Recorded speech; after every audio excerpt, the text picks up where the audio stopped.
The Office of Multicultural Affairs really assists the university in, its mission and its goal to promote diversity and inclusion and equity throughout the campus. At LGBTQ Services, we like to organize all of the things that we do into three main areas.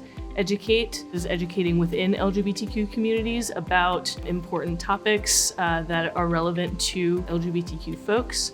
Advocate for both campus-wide policy change as well as advocating on behalf of individual students. And Celebrate, which is to show how amazing our LGBTQ communities are and all of the wonderful things about them that make them special.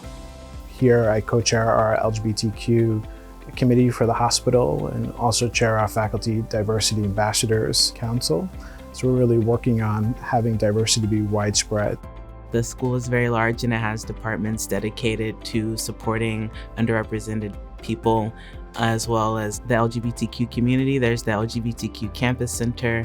They also do outreach with the different departments to make sure they're knowledgeable about LGBTQ issues. There's also the Center for Inclusive Education that supports non-traditional and underrepresented people in graduate studies. I feel like we're in a diverse bubble.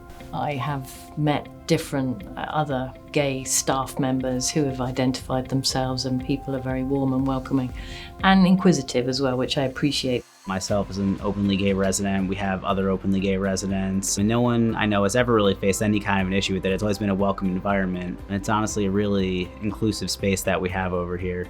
Our university really does emphasize its commitment to diversity and inclusion. Whether one is a student, a faculty member, staff member, employee, this has become very much a part of our institutional language and is really integrated in a lot of our programs and services and even in our culture. So let's go to my office and we'll talk about that program. Sometimes people feel like diversity and inclusion comes from the top down, but if you look here at Stony Brook University, students actually tend to take the charge in inclusive programming and diverse programming, whether it be the Caribbean Student Organization, the African Student Union, or the South Asian Student Association.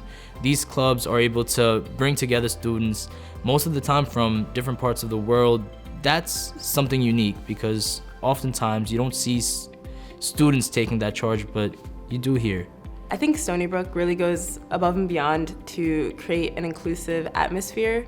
We're introduced to this diverse environment, and then this diverse environment becomes an inclusive environment where we're not just a bunch of different people, now we're a community of different people. We have programs like annual multicultural shows and Diversity Day that bring just thousands of people here in community together, again, to learn from each other and also to celebrate who we are. Even if you look at the dining services on campus, you'll have at Eastside Dining a halal option, or you can go to Jasmine and take yourself to Southeast Asia, East Asia, and enjoy sushi and bento boxes. Just bringing that global experience to your dorm is amazing.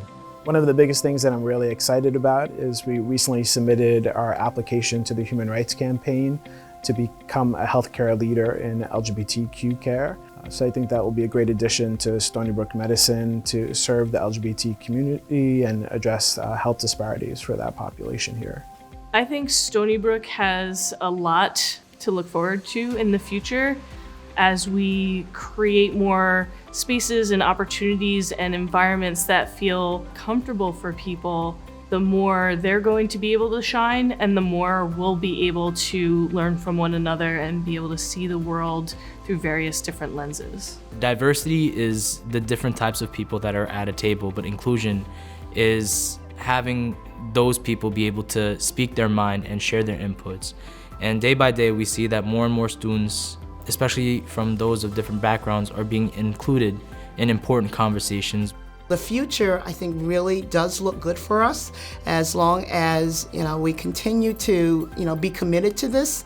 I've seen how it's totally changed our campus in many different ways. And sometimes we're challenged along the way as well.